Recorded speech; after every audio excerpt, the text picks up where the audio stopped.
कहानी शुरू होती है। न्यूयॉर्क सिटी में डैन बहुत अच्छा कार्य बेचता है क्योंकि वह छोटी छोटी चीजें नोटिस करता है जो दूसरों से छूट जाती हैं। वह फिर से महीने का सर्वश्रेष्ठ विक्रेता का खिताब जीतता है। उसे अपनी साधारण जिंदगी पसंद है और वह अपनी पत्नी जेसिका के साथ अपनी सालगिरह मनाने के लिए उत्साहित है। उनके 3 बच्चे हैं, नीना, काइल और मैक्स।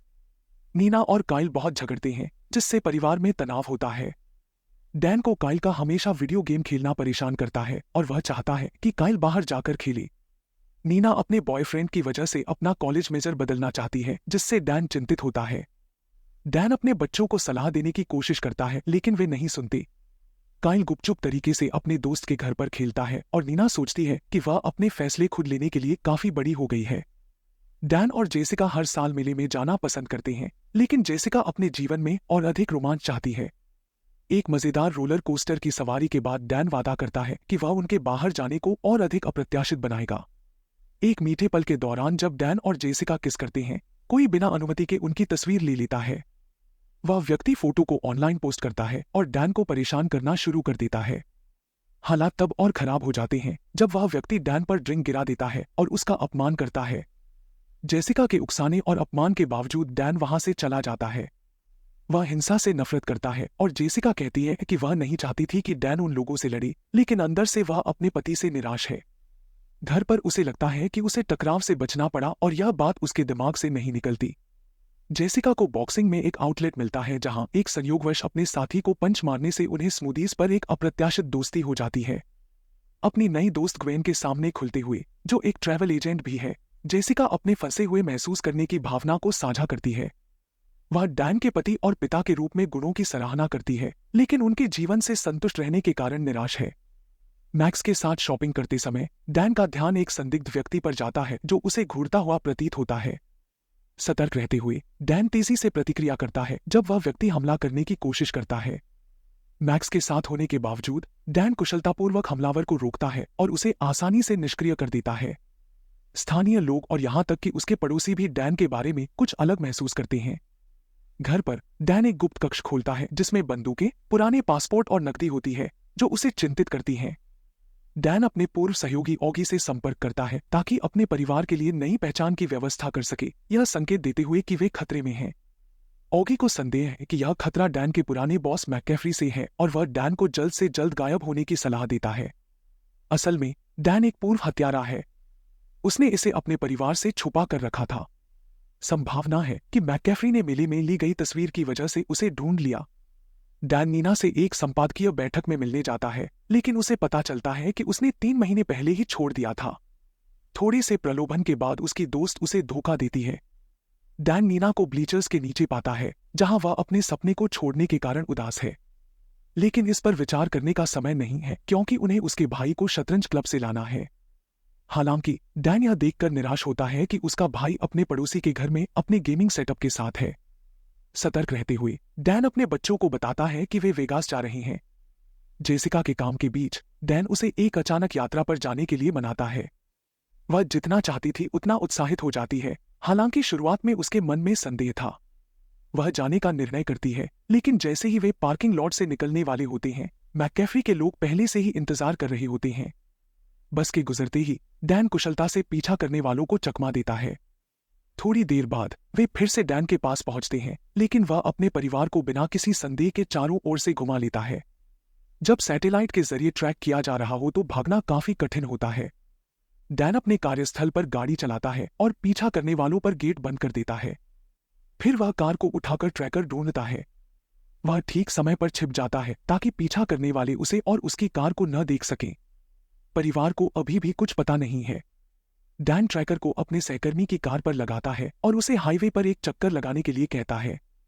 पीछा करने वाले इस चक्कर में फंस जाते हैं। 33 घंटे बाकी हैं और उसकी पत्नी और बच्चे अपनी यात्रा के बारे में ट्वीट और पोस्ट कर रहे हैं ताकि गुमनाम रह सकें। डैन सभी के फोन जब्त कर लेता है। यह एक डिवाइस फ्री यात्रा होगी, केवल समस्या यह है कि उन्हें रास्ता नहीं पता है। ट्रैवल एजेंसी में एक छोटे से प्रलोभन के बाद क्लर्क उन्हें उनके रास्ते के लिए नक्शे देता है।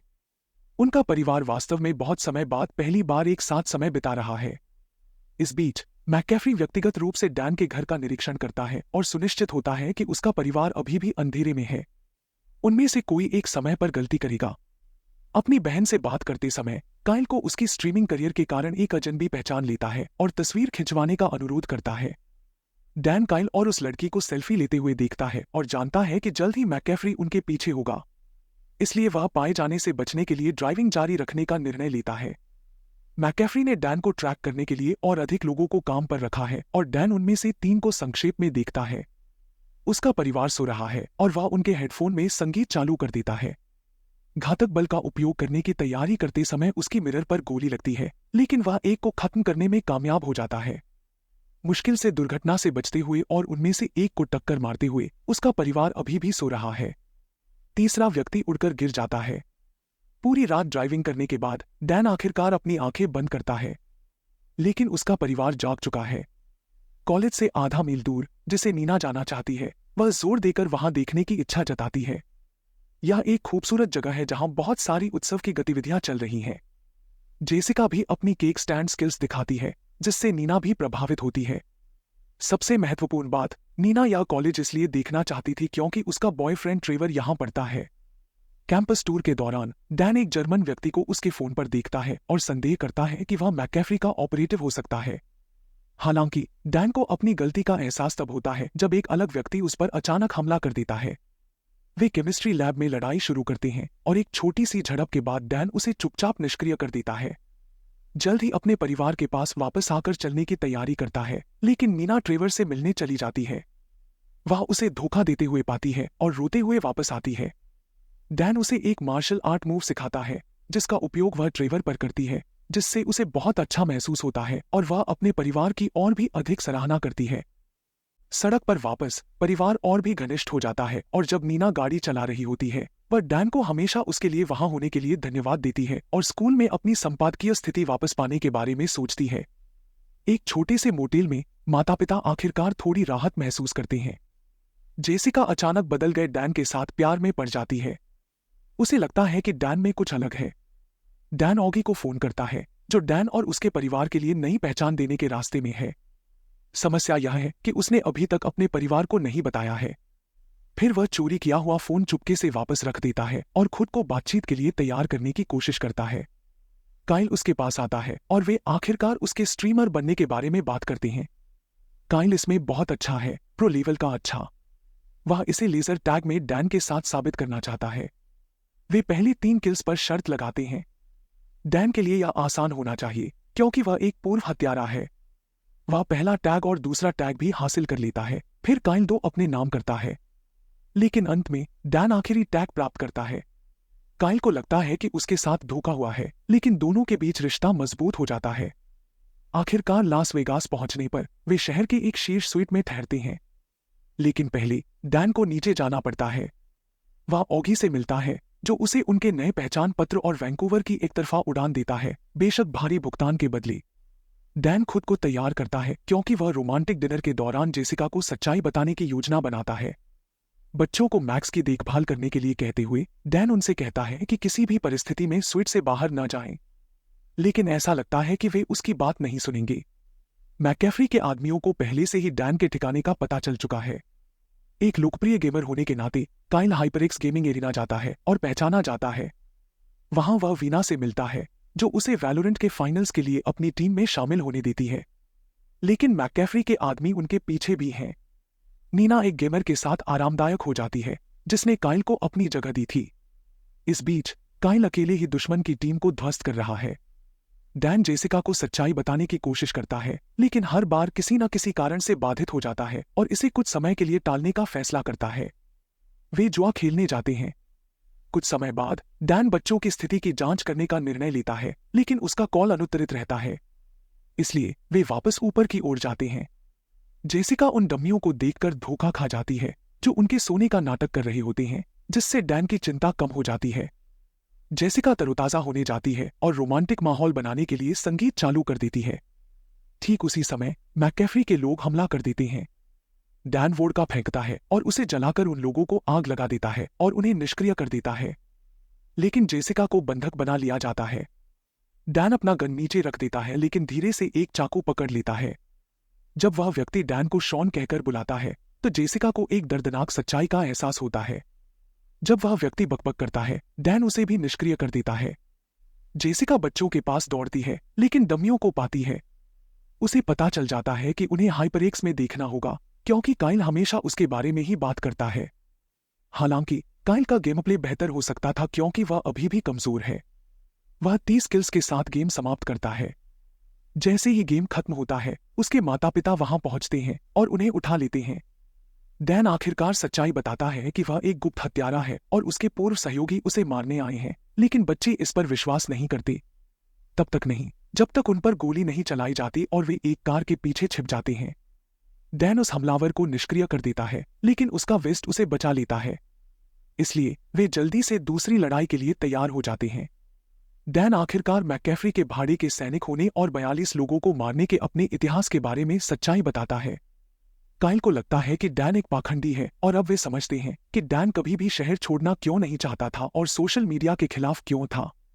वह उन्हें उनकी नई पहचान सौंपता है। नीना अब मूली है और काइल का नाम वैन रखा गया है, जैसे एक वाहन। 18 साल के झूठ के बाद परिवार उसे स्वीकार करने से इनकार कर देता है। जेसिका डैन को छोड़ने का फैसला करती है और बच्चों की जिम्मेदारी खुद उठाने की बात करती है। वह ग्वेन को फोन करके मदद मांगती है, जबकि डैन बाहर पहरा देता रहता है। भले ही डैन समझाने की कोशिश करता है कि यह सुरक्षित नहीं है और मैककैफरी उनके पीछे आएगा। जेसिका बस उसे कहती है कि वह इसे सुरक्षित बनाए और उनसे दूर रहे। जब जेसिका पहुंचती है तो पता चलता है कि ग्वेन काफी ताकतवर महिला है। अचानक ग्वेन अपने एक्स के बारे में बात करने लगती है, जिसने एक असहनीय महिला के साथ एक नई जिंदगी बनाई थी। फिर उसने उस महिला से दोस्ती कर ली और उसे अपने जाल में फंसने का इंतजार किया। जेसिका को धोखा दिया गया है। मैककैफरी यहां है और अप्रत्याशित रूप से मैककैफरी डैन को कॉल करता है और दिखाता है कि उसका परिवार उसकी गिरफ्त में है। वह एक परित्यक्त होटल में मिलने का इंतजाम करता है। मैककैफरी के गुंडे हर जगह फैले हुए हैं। डैन पेंटहाउस में पहुंचते हैं और उन्हें देखकर मैककैफरी व्यंग्यात्मक गले मिलने के लिए कहता है। दरअसल वह डैन का पिता है और उसने डैन को मारने का आदेश इसलिए दिया था क्योंकि उसने उसे छोड़ दिया था। लेकिन पिछले कुछ दिनों से डैन ने मैककैफरी के हर आदमी को खत्म कर दिया है। उसके पिता उसे वापस चाहते हैं। अगर डैन वापस उसके लिए काम करने आ जाता है, अगर वह मना करता है तो उसका परिवार मारा जाएगा। कोई और विकल्प न होने पर डैन सहमत हो जाता है। अचानक बच्चों के लिए नैतिकता सामने आती है और वे चाहते हैं कि जेसिका डैन की रक्षा करें, भले ही वे उससे संबंध तोड़ना चाहते थे। एक पल पहले काइल ने बचकाने तरीके से लिफ्ट के बटन दबाए और जबकि बच्चे अपनी मां को समझाने की कोशिश करते हैं कि वे डैन को छोड़ नहीं सकते, जेसिका मैक्स का डायपर बदलने लगती है और उसे बदमाश के चेहरे पर मारती है, जिससे वह गिरकर मर जाता है। वे अपने पिता को वापस लाने जाएंगे, जबकि मैककैफरी कुछ इंतजाम करने जाता है। ग्वेन अपने नारी सुलभ चालों का उपयोग करके डैन को फिर से प्यार करने के लिए बहकाती है। टेक गाय की अनदेखी करते हुए वह डैन की रणनीति से वाकिफ है। परिवार उसे बचाने के लिए वहां है क्योंकि वह ग्वेन को सुला देता है। टेक गाय को कैद कर लिया गया है। डैन जेसिका से अपने राज छुपाने के लिए माफी मांगता है और वादा करता है कि वह हमेशा उसे सच बताएगा। वह उसका पति और एक प्यार करने वाला पिता बनना चाहता है। इस बीच मैककैफरी को एहसास होता है कि कुछ गड़बड़ है। वैसे टेक गाय काइल का प्रशंसक है। काइल ड्रोन आजमाता है और पता चलता है कि डैन तकनीक में बहुत अच्छा है। गुंडे आ रहे हैं। वह अपने परिवार से छत पर जाने के लिए कहता है और वह उनसे निपटेगा। काइल उसकी आंखें और कान बनेगा। काइल ड्रोन का उपयोग करके मैककैफरी के आदमियों को ढूंढता है और जानकारी डैन को देता है, जो संख्या के बावजूद कुशलता से उनसे निपटता है। मैककैफरी देखता है कि ड्रोन डैन की मदद कर रहा है और ग्वेन को परिवार को ढूंढने के लिए जगाता है। डैन अपने पिता से सब कुछ रोकने के लिए कहता है, लेकिन वह नहीं सुनता और 10 लोग स्वचालित राइफल से गोली चलाने के बावजूद कोई भी डैन को नहीं मार पाता। लिफ्ट ऊपर जाती हुई देखकर जेसिका बच्चों को छिपाती है और लिफ्ट के आने पर गोली चलाती है, लेकिन ग्वेन बस बाईं ओर शांत बैठी रहती है। ग्वेन जेसिका का मजाक उड़ाती है क्योंकि उसे पता है कि हाथापाई में उसका पल्ला भारी है और वह उसे गंभीरता से नहीं ले रही है। काइल, जो अभी भी निगरानी कर रहा है, बताता है कि 9 आदमी बचे हैं। डैन उन्हें एक एक करके गिराता है क्योंकि मैककैफरी ने ऐसे लोगों को क्यों रखा जो सीधे गोली चला सके। कम से कम मैककैफरी को गर्व है कि उसने अंततः ड्रोन को मार गिराया। इस बीच लंबे खिंचे हुए संघर्ष में ग्वेन विजयी होती है और जेसिका को मलबे के ढेर के नीचे दफन कर देती है। मैककैफरी डैन को नीचे गिरा देता है और उस पर स्पष्ट निशाना साधता है, लेकिन वह यह बताने में समय बर्बाद करता है कि परिवार ने उसे कितना कमजोर बना दिया है। इस बीच ग्वेन बच्चों को कोने में घेर लेती है और इससे जेसिका को मलबे को उठाने की ताकत मिलती है, लेकिन वह अभी भी बोरी की तरह इधर उधर फेंकी जाती है। डैन मैकेफ्री की बंदूक से गोलियां निकालने में सफल हो जाता है, इसलिए वे हाथापाई पर उतर आते हैं। अपनी आंतरिक शक्ति जुटाते हुए जेसिका एक बांस की छड़ी उठाती है और एथलेटिक छलांग लगाती है, लेकिन असफल हो जाती है। ग्वेन को यह मजेदार लगता है जब जेसिका दोबारा कोशिश करती है, लेकिन इस बार जेसिका बांस की छड़ी से ग्वेन को मार डालती है। मैकेफ्री लड़ाई में डैन को हरा देता है और उसे खत्म करने के लिए बंदूक उठाता है, लेकिन तभी परिवार आ जाता है और नीना डैन से कहती है कि वे अभी भी उसकी परवाह करते हैं। इससे डैन को कुछ करने का मौका मिलता है। परिवार फिर से एकजुट हो जाता है और पुलिस आ जाती है। 6 महीने बाद नीना एक प्रसिद्ध पत्रकार बन जाती है। डैन एक कंपनी शुरू करता है जो आत्मरक्षा सिखाती है और वह ओगी को काम पर रखता है। जेसिका एक कोच बन जाती है और काइल अभी भी ऑनलाइन वीडियो बनाता है। परिवार एक बड़े सफर की तैयारी कर रहा है और नीना को स्टैनफोर्ड ले जाने के लिए एक आरवी पैक कर रहा है। Thank you for watching. Don't forget to subscribe and see you on the next video.